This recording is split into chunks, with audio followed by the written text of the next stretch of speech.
नमस्ते। आचार्य जी प्रणाम। मंत्र पाठ। ओम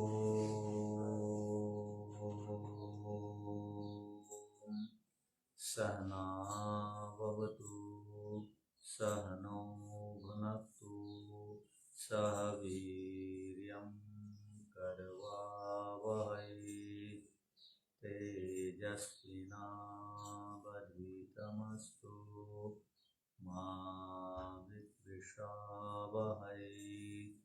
ओम शांति शांति शांति।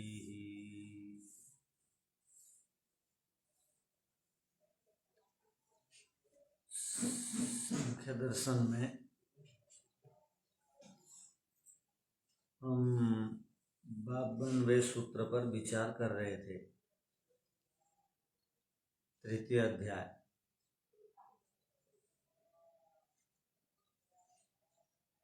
आवृत्ति तत्राप्युत्तरोत्तर योनि योगात् हेयः, ये सूत्र था। यहाँ पर कहा गया है कि संसार में कितनी भी बड़ी योनि क्यों ना हो, अर्थात उत्कृष्ट योनि संसार की क्यों ना हो, अर्थात सर्वश्रेष्ठ योनि देव योनि है, ब्रह्मा की योनि है, वो भी क्यों ना हो, उस योनि के होने पर भी आवृत्ति कहते हैं पुनरावृत्ति, दोबारा होना। तत्रापि, वहां पर भी, अर्थात देव योनि में भी आवृत्ति अर्थात जन्म मरण दिखाई देती है। उत्तरोत्तर योनि योगा, उत्तर उत्तर योनि के योग से, अर्थात बाद वाली योनि सर्वश्रेष्ठ योनि, मनुष्यों से उत्कृष्ट योनि देव योनि है। देवताओं में भी जो सर्वोत्कृष्ट देव हैं वो ब्रह्म है। वो ब्रह्म शरीर तक प्राप्त कर लेने के उपरांत भी उनकी भी आवृत्ति देखने को मिलती है। इसीलिए ब्राह्मण की योनि, देवों की योनि, ये भी हेय है, अर्थात त्याज्य है, अर्थात ग्रहणीय नहीं है। क्यों? क्योंकि इन योनियों में भी हमको दुख प्राप्त होता है, हमारे कर्मा से बनते हैं। जब जीवन मुक्त नहीं हो जाते, तो यहाँ पर कहा गया विशेष करके सब योनियों में पुनरावृत्ति की संभावना है। इसलिए सब योनियां त्याज्य हैं, अर्थात सब शरीर छोड़ने योग्य। किसी भी शरीर को प्राप्त होकर के हम यदि ऐसी कल्पनाओं को पाल लें कि हम दुखों से बच जाएंगे, तीनों तापों से बच जाएंगे, तो ये हमारी कल्पना कोरी कल्पना कहलाए। इसलिए मुक्ति सुख के लिए यत्नवान होने की आवश्यकता है। इसका भाष्य को देखे नहीं थे, अब देख लीजिए। उत्तर उत्तर योनि संबंधात, उत्तर उत्तर वाले बाद वाली योनि से संबंधित होने पर भी सत्व प्रधानात, वो सत्व प्रधान वाली योनि है। भवेद उत्कृष्टता, उत्कृष्ट स्थिति है, इसको हम मानते हैं, ठीक है। परंतु किंतु तत्रापि आवृत्ति, तत्रापि न स्थिरता, वहां भी आपको स्थिरता नहीं मिलेगी। अर्थात नियमित ये भोग सामग्रियां इसी प्रकार हमारे साथ बनी रहेंगी, ये शरीर हमारे साथ बने रहेगा, ऐसा आप नहीं कह सकते। न स्थिरता, वो स्थायी नहीं है, शाश्वत नहीं है, किंतु आवृत्ति होगी, अर्थात पुनर्जन्म होगा। पुनर्जन्म ततोपि भवति, पुनर्जन्म उससे भी होता है। तस्मात् इसलिए हेयः सोपि उत्तरोत्तर योनि संबंधोपि त्याज्य, इसलिए बाद वाली उत्कृष्ट योनि भी छोड़ने योग्य है। अर्थात ऐसी चिंता नहीं करनी चाहिए इस शरीर को प्राप्त होकर के और उत्तम शरीर वाला बन जाऊं, ऐसा विचार रखना चाहिए कि मैं मुक्ति का अधिकारी हो जाऊं। तो लंबा छलांग लगाने की आवश्यकता है अभी, अर्थात बहुत उत्तम प्रकार का विचार और 4 प्रकार की जो विशेष बातें बताई गई यहाँ पर योनियों की, उन सब योनियों की भी चिंता बिना किए हम लक्ष्य तक, दुख निवृत्ति स्थिति तक किस प्रकार प्राप्त होंगे उसकी चिंता करने की आवश्यकता है। तो अभी पूछिए, किसी को कुछ पूछना है पीछे के पाठ में से?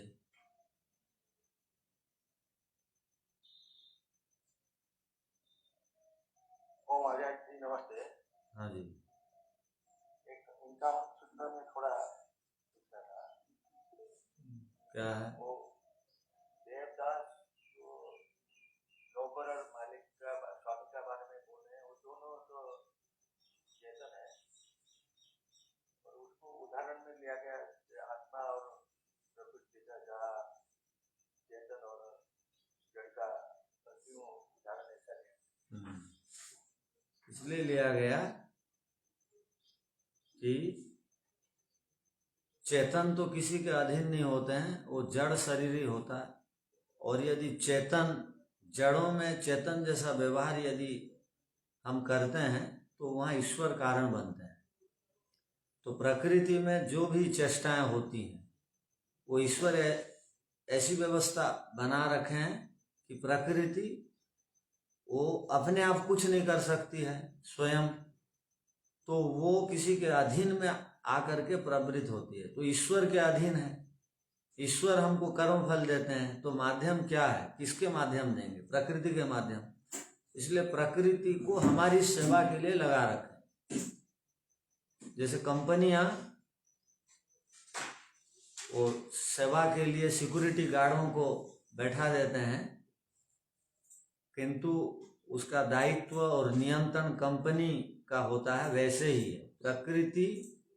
जड़ स्वयं में होते हुए भी वो ईश्वर अधीन होकर के, ईश्वर के बस में होकर के हमारी सेवा के लिए सतत तैयार रहती है। और ये देवयोनि जो महर्षि ब्रह्मा का बारे में बोलते, वो भी उनका भी जीवन मुक्त हुआ था कि नहीं लगता है ऐसा?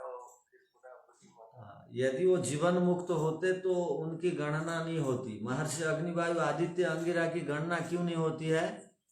क्योंकि वो जीवन मुक्त थे और ईश्वर के केवल विचारों को दे के चले गए, वो कर्म योनि थे। और उन चारों को छोड़ करके जितने ऋषि महर्षियों को हम जानते हैं नामों से, वो सब कर्म और भोग योनि वाले थे। तो कर्म और भोग योनि वाला जो भी रहेगा उसको प्रयत्न करके क्लेशों को काटना पड़ेगा और ऋषि बनना पड़ेगा। तो वो ब्रह्मा की योनि को प्राप्त होने के उपरांत भी उनको विवेक ख्याति के लिए पुरुषार्थ करना पड़ा और तत्व ज्ञान को प्राप्त करना पड़ा। उनकी बुद्धि ठीक थी, सात्विक गुण कर्म स्वभाव था, इसलिए अमैथुनी सृष्टि में हुए, किंतु उनको भी मोक्ष के लिए पुरुषार्थ करना पड़ा है, अब पड़ा था। तो 4 ऋषियों को कर्म योनि कहेंगे, बाकियों को कर्म और भोग योनि कहेंगे। चलिए आगे, आपको क्या बोलना है बोलिए।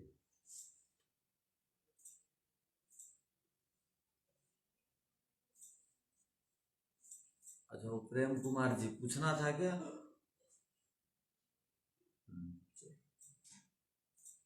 अब आगे बढ़े। अथ च तत्र उत्कृष्टतम योनौ,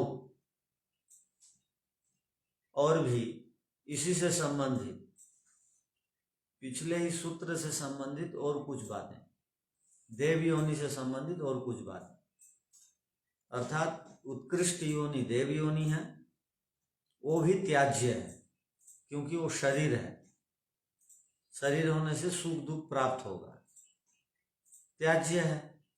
तो यहाँ पर कहा गया कि तत्र उत्कृष्टतम योनो, वो उत्कृष्ट योनि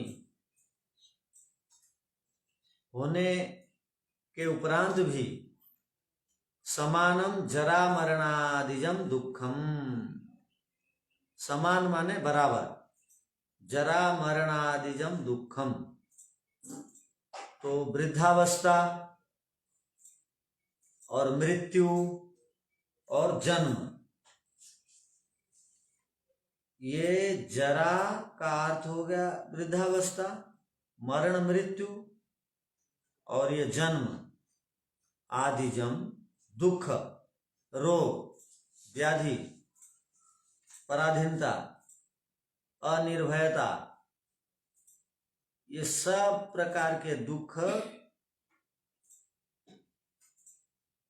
सामान्य योनि के पीछे भी लगे रहते हैं और देव योनि के पीछे भी ये सब के सब दुख लगे रहते हैं। कोई उत्कृष्ट योनि को प्राप्त कर लिया हमारे में से ही, हम मनुष्यों में से ही, हम मध्यम श्रेणी में हैं मनुष्य लोग, रजोगुण वाले। जब हम सत्वगुण में बदल जाते हैं तो मनुष्य ही हैं, केवल कर्म में हमारी विशेषता आई, तो कर्म के कारण हम ऊपर चढ़े। तो जो ऊपर चढ़े हम, उसके पीछे कारण क्या है? हमारे कर्म है। हमारे अंदर देवत्व को हम स्थापित किया, हमने शास्त्रों के अनुसार जीवन जिया, तो हमारे में देवत्व आया। देवत्व आया किंतु शरीर है मनुष्य का, भोग का और कर्म का। तो इसीलिए जो भी इस शरीर को प्राप्त होगा, वो देव क्यों ना हो, मनुष्य क्यों ना हो, पशु क्यों ना हो, पक्षी क्यों ना हो, सरीसृप क्यों ना हो, ये सब के सब शरीरधारी, अर्थात तिर्यक, स्थावर, मनुष्य और देव, ये सब शरीरधारी, ये वृद्धावस्था को प्राप्त होते हैं, जन्म लिए हैं इसलिए मृत्यु को प्राप्त होते हैं, और इनके ऊपर समस्या आती हैं, इनके विरोधी होते हैं, इनको सांसारिक रोग आदि आते हैं। अतः देव होने पर भी सबको बराबर ये समस्याएं आती रहती हैं। इसलिए इन सब समस्याओं से बचने के लिए उत्कृष्ट योनि की भी कल्पना नहीं करनी चाहिए। हाँ, अब मनुष्य बन गए हैं तो उत्कृष्ट योनि में जाएं, मना नहीं, किंतु ये उत्कृष्ट योनि की स्थिति इसी प्रकार मेरी बनी रहेगी, ऐसी भावना नहीं पालनी चाहिए, ऐसा विचार नहीं रखना चाहिए, क्योंकि शरीर स्वयं अपने आप कार्य पदार्थ है, और भोग सामग्रियां जितनी भी मिलती हैं, जो भी संसार में उपलब्ध साधन है, सब अस्थायी हैं। अतः ये सब अस्थायी साधन दोबारा मिले, और अब जिस शरीर को प्राप्त होकर के मैं खुश हूं, वैसा ही शरीर वाला बनूं,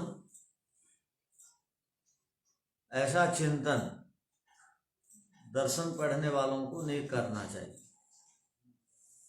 ये कहना चाह रहे हैं। तो हर योनियों में ये समान जरा मरणादि समान दुख प्राप्त होते हैं, ये सूत्र का अर्थ होगा।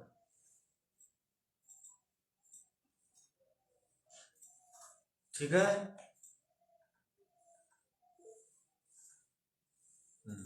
तो और क्या समस्या हुई यहाँ बताइए। तो भोग में अंतर रहता है कैसा?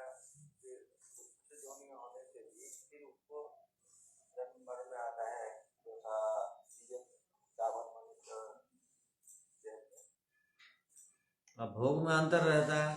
जो देव बनते हैं उनका शरीर हृष्ट पृष्ट रहता है, उनका मन हृष्ट पृष्ट रहता है, उनकी बुद्धि हृष्ट पृष्ट रहती है, उनका अहंकार ठीक काम करता है।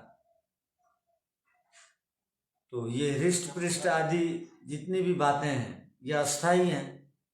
ये कर्म का फल के रूप में ये सब हृष्ट पृष्ठता आदि आपको मिली। अब आप इसी शरीर में रह के उनका उपयोग ले लिए। बुद्धि ठीक थी तो विद्वान बन गए, विद्वान बन करके मुक्ति प्राप्त नहीं किए, वो बुद्धि का आप व्यापार में खर्चा किए,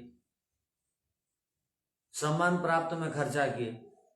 तो वो खर्चा करने के बाद वो बुद्धि जिस स्थिति में अब थी, अर्थात जो ज्ञान आदि प्राप्त किए, वो ज्ञान का उद्देश्य था तत्व ज्ञान में बदलना, उसको हम प्रतिष्ठा यश में बदल दिए। तो वो सम्मान मिल गया तो अगले जन्म में बुद्धि वैसी और ज्ञान वैसा ही आप ग्रहण नहीं कर सकते, क्योंकि उसका दुरुपयोग हुआ। वैसे ही मन से आप बहुत सोचने में सक्षम थे, बहुत विचार शक्ति आपकी थी, क्योंकि आप देव योनि को प्राप्त हुए, किंतु उससे आप ईश्वर के विषय में नहीं सोच करके संसार के कार्य पदार्थों के विषय में विचार में सोचे और उसको विनियोग किए, तो वो पुण्य खत्म हो गया। तो दोबारा सामान्य मनुष्य का जन्म मिलेगा देव बनने के बाद भी।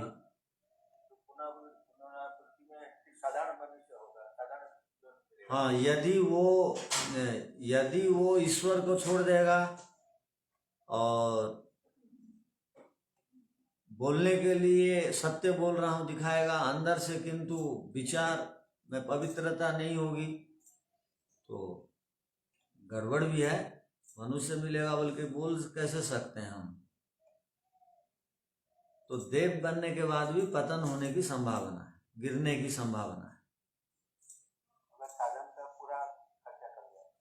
हाँ, वो तो खर्चा करेगा ही।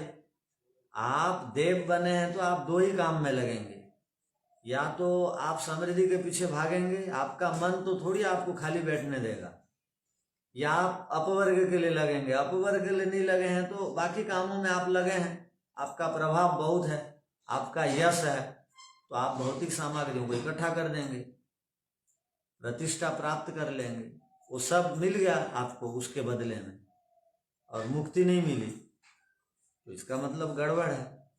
तो जो भी आज बड़े आदमी बने, प्रतिष्ठा को प्राप्त किए, वो सत्व गुण के कारण उनको जो भी समृद्धियां प्राप्त हुई, उनका वो यदि सदुपयोग करेंगे, मुक्ति के लिए लगाएंगे तो ठीक, नहीं लगाएंगे तो वैसी स्थिति और थोड़ी मिलेगी। ऐसा नहीं है कि इस जन्म में 2 दर्शन पढ़ाई किया और अगले जन्म में 4 दर्शन पढ़ाई करेंगे, बाकी 2 दर्शन पढ़ाई कर लिया था, ऐसा नहीं। इसका ज्ञान का संस्कार रहेगा। आप योग दर्शन, सांख्य दर्शन, जो भी दर्शन आप पढ़ लिए इस जन्म में, मान लीजिए, और उसको काम में लाने के लिए प्रयत्न किया और किसी कारणवश आप चले गए दुनिया से, शरीर त्याग करके चले गए, तो अब उसका संस्कार है पढ़ने का, लिखने का।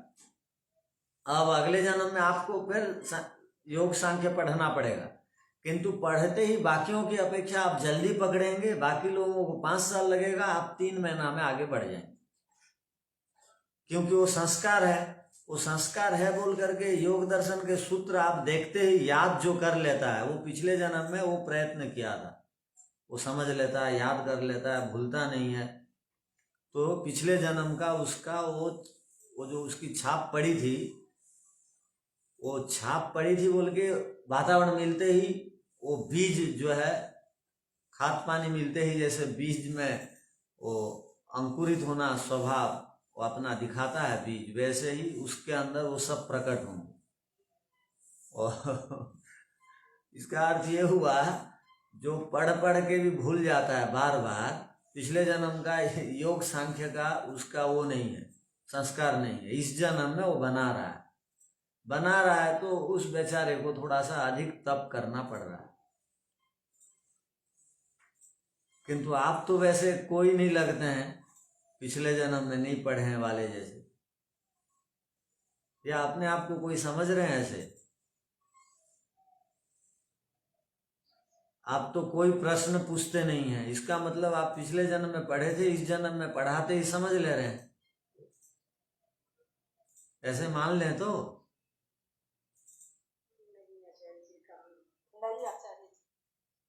नहीं तो क्या आप लोग क्या ये दर्शन की बातें नहीं समझते? बस भूलिए मत। तो आप वो क्या मान लीजिए भूल भी जाते हैं, आवृत्ति करते रहेंगे तो अगले जन्म में और अधिक आपको तप करना नहीं पड़ेगा। इस जन्म में हम जितना बढ़िया तप शास्त्र के लिए, ईश्वर के लिए करते हैं ना, वो अगले जन्म में सब रहता है डिपॉजिट होकर के, वो बिल्कुल साथ देगा। इसलिए इस जन्म में बहुत श्रम करिए, तब तक करिए जब तक सामर्थ्य है, उसके बाद देखा जाएगा, सब अगले जन्म में मिलेगा। और उतना ही नहीं मिलता है, बढ़ करके मिलता है। तो आप क्या चालाक आदमी हैं यदि दर्शन आदि पढ़ रहे हैं। जो नहीं पढ़ रहे हैं वो बेचारे हैं, उनको समझाइए। तो अगले जन्म आपका तो मुक्ति हो गया होगा, हमको कहाँ मिलेगा? वो ईश्वर देख रहे हैं। आप जैसी इच्छा करेंगे, इस जन्म का पुरुषार्थ करेंगे तो आपको बड़े बड़े योगी महात्मा विद्वान मिलेंगे, वो आपके पुरुषार्थ के ऊपर है। चलिए अब आगे। अथच तत्र उत्कृष्टतम योनो। अब सूत्र का अर्थ लिख लीजिए, 53वें सूत्र का अर्थ को लिख लीजिए।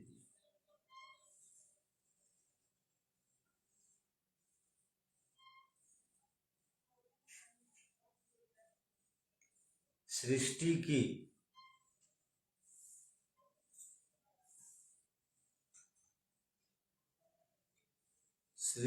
की उत्कृष्ट रचना,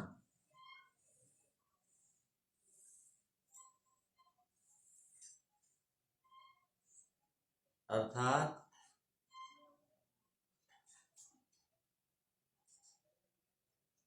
इस सृष्टि में जो सबसे ऊंची योनि है, देव योनि,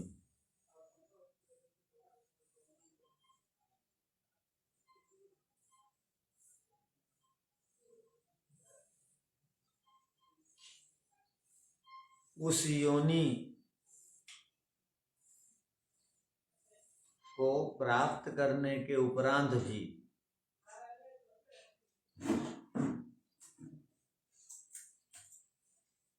जरा अर्थात वृद्धावस्था,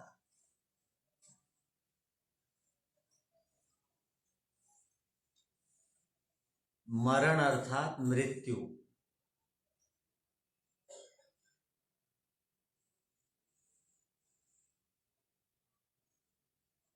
इत्यादि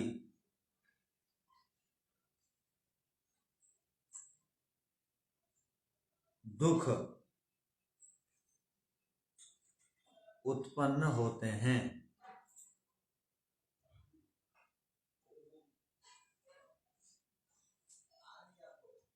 अर्थात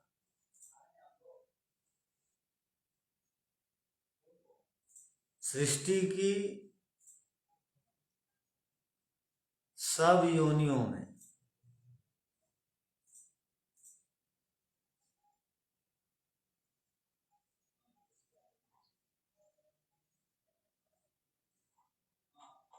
वृद्धावस्था, मृत्यु आदि दुख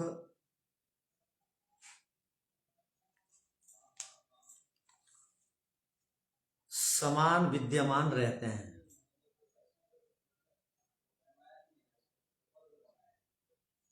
अर्थात जरा मरण से होने वाला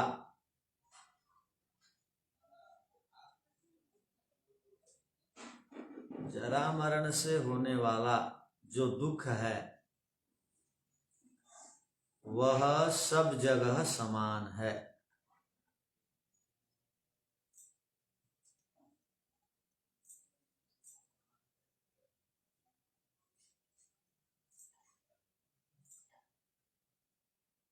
अर्थात चाहे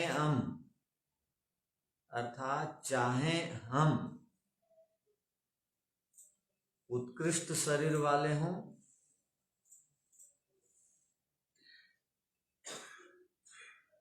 चाहे हम मध्यम शरीर वाले हों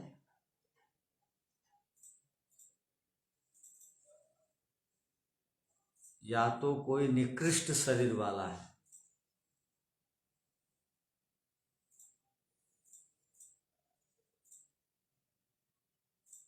सब जगह समान रूप से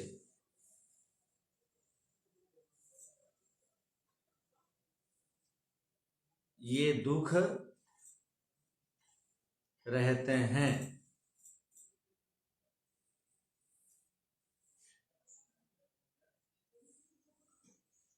दुखों की पूर्ण निवृत्ति तो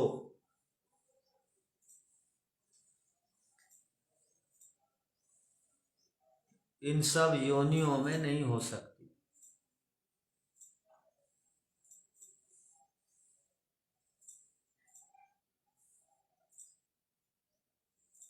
अतः इन सब शरीरों से निवृत्त रहने का विचार करना चाहिए।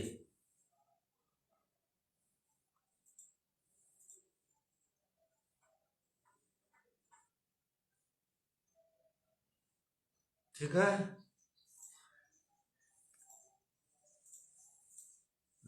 अब भाष्य देखिए।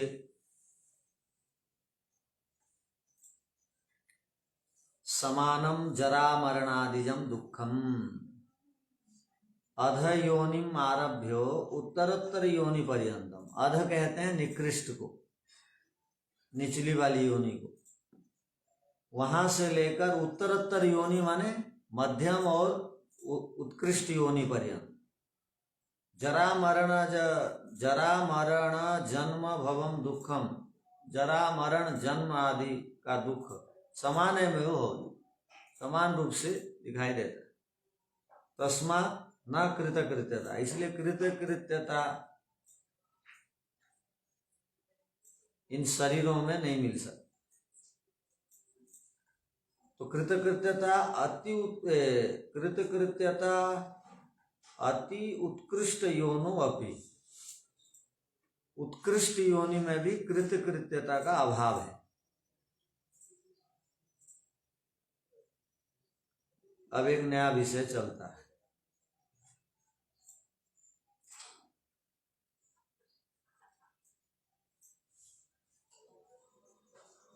चौवनवें सूत्र को आप देखेंगे, न कारण लयात कृतकृत्यता मग्नवत उत्थानात्। हम लोगों ने योग दर्शन में पढ़ा है क्या कि जब संप्रज्ञात समाधि के उपरांत, ईश्वर प्रणिधान के उपरांत व्यक्ति जब भव प्रत्यय नामक समाधि को प्राप्त करता है, तो भव प्रत्यय नामक समाधि किनको मिलती है? तो कहा विधेय और प्रकृति लय वालों को भव प्रत्यय नामक समाधि मिलती है। विधेय और प्रकृति लय वालों, तो वहां पर आप देखेंगे प्रकृति लय शब्द है। तो प्रकृति लय का अर्थ क्या है? प्रकृति में लय को प्राप्त हो जाना। प्रकृति में लय को प्राप्त हो जाना का अर्थ है मन बुद्धि आदि जो भी प्रकृति से बनने वाले पदार्थ हैं, कार्य पदार्थ हैं, वो सब वापस प्रकृति में लय हो जाते हैं। चले जाते हैं।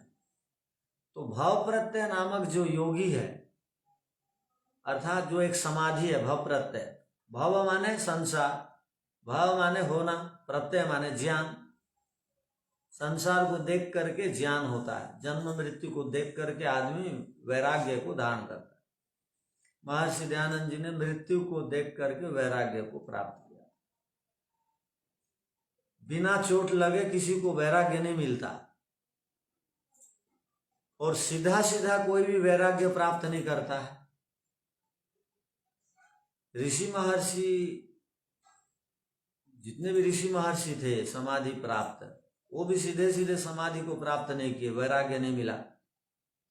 पहले अपर वैराग्य मिला, उसके बाद पर वैराग्य की स्थिति आई। तो जब अपर वैराग्य के बाद पर वैराग्य की स्थिति आती है, सबसे बड़ा वैराग्य, तो वो स्थिति आने के बाद, अर्थात मूल रूप से बोलिए, जब वैराग्य की स्थिति को हम प्राप्त कर लेते हैं, तो और संसार के पदार्थ और संसार के संबंध में हमको पूर्ण सुख नहीं दिखाई देता है। ये बड़ी उपलब्धि होती है उस समय। संसार के पदार्थों में और संसार के संबंधों में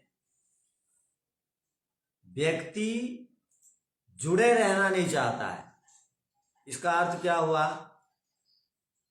कि 3 ऐषणाओं से ऊपर उड़ जाता है वैराग्य आते ही। इसलिए वैराग्य आते ही घर छोड़ देना चाहिए, और घर छूट जाता है। छोड़ देना चाहिए क्यों? छूट जाता है अपने आप। घर छोड़ देना चाहिए, छूट जाता है का मतलब वो सन्यासी बन जाता है, क्योंकि उसके अंदर और कोई आग्रह नहीं है, कोई सांसारिक पदार्थों के प्रति रुचि नहीं है, प्रीति नहीं है, स्नेह नहीं है, श्रद्धा नहीं है, प्राप्ति की इच्छा नहीं है। तो वो वित्तेषणा से, पुत्रेषणा से, लोकेषणा से ऊपर उड़ जाता है। तो तीनों ऐषणाओं से ऊपर उड़ जाने को वैराग्य कहा जाता है। महर्षि दयानंद जी ने लिखा है ऋग्वेदादि भाष्यभूमिका में कि 3 ऐषणाओं को छोड़ करके जो चौथी ऐषणा को प्राप्त कर लेता है, चौथी ऐषणा सबकी होनी चाहिए, किंतु 3 ऐषणाएं नहीं होनी चाहिए। वो चौथी ऐषणा क्या है? वो ईश्वर ऐषणा है। ईश्वर की ऐषणा होनी चाहिए, क्योंकि मन किसी ना किसी पदार्थ को जो चाहेगा ही ना। हम जब तक जीवित हैं कुछ ना कुछ चाहेंगे। जब मन काम करना बंद कर देता है, मन की चाह जब टूट जाती है, समाप्त हो जाती है, उस समय आत्मा की चाह हो जाती है। आत्मा ईश्वर को ही चाहेगा उसके बाद, मन की सहायता बिना लिए। तो प्रकृति लय का अर्थ क्या है कि और 3 प्रकार की ऐषणाएं जिसके जीवन में नहीं है। माने पुत्रेषणा का अर्थ है, कई गृहस्थी लोग क्या बोलते हैं पता है? पुत्रेषणा मेरे में नहीं है, मेरे बेटा बेटी जो है ना योग्य बन गए अब, और मुझे और उनसे और कुछ नहीं है, वैसे आशाएं नहीं है, कोई इच्छा नहीं, कोई स्नेह नहीं। वो तो बड़े बन गए, योग्य बन गए, वो तो अपने पैरों खड़े हो गए। पुत्रेषणा का अर्थ वो क्या समझते हैं? खाली बेटा के प्रति मोह रखना। ऐसा नहीं, बेटा के प्रति आप मोह टूट गया तो पोता पोती के प्रति है या नहीं है? पोता पोती के प्रति भी मोह है तो वो भी पुत्रेषणा है। यदि पोता पोती नहीं है किसी के, मान लीजिए, तो वो बोला मेरा ना पोता ना पोती ना बेटा, किसी के प्रति मेरा मोह नहीं। तो परिवार के किसी के प्रति है तो वो भी पुत्रेषणा है। परिवार के किसी के प्रति भी यदि ऐषणा है तो वो भी पुत्रेषणा है। यदि इनसे मुझे सुख मिल रहा है ऐसा विचार है तो पुत्रेषणा है। प्रकृति लय योगी नहीं बन सकेंगे। प्रकृति लय योगी तो अपने मन अपनी बुद्धि सब को प्रकृति में लय कर देता है, और उनसे वो कुछ विचार नहीं लेता, उनसे कोई लाभ नहीं लेता, और मन से अर्थात राग द्वेष नहीं है। और तो ये पुत्रेषणा खत्म हो गई। और कई बार जो शादी नहीं किए हैं, परिवार के साथ उनका संबंध नहीं है, तो वो और एक क्या ऐसा करते हैं पता है? वो शिष्य ऐसा कर देते हैं। अपने शिष्यों के बिना वो नहीं रह सकते हैं, तो वो भी पुत्रेषणा के समान ही है। शिष्य ऐसा भी मुक्ति प्राप्ति में वो भी बाधक है। तो यहाँ कहा गया सब प्रकार की ऐषणा अर्थात पुत्रेषणा, लोकेषणा और वित्तेषणा। वित्तेषणा का अर्थ केवल मैं पैसा नहीं चाहता हूं, जो मुझे पेंशन मिलता है उसी से मैं खुश हूं। तो वित्त का अर्थ केवल पैसा नहीं है, धन नहीं है। नहीं, मेरा बेटा कमाता है ना, महीना में मुझे 5,000 देता है, उससे अधिक और मैं इच्छा नहीं रखता, तो उसी को पुत्रेषणा नहीं कहे, वित्तेषणा नहीं कहते।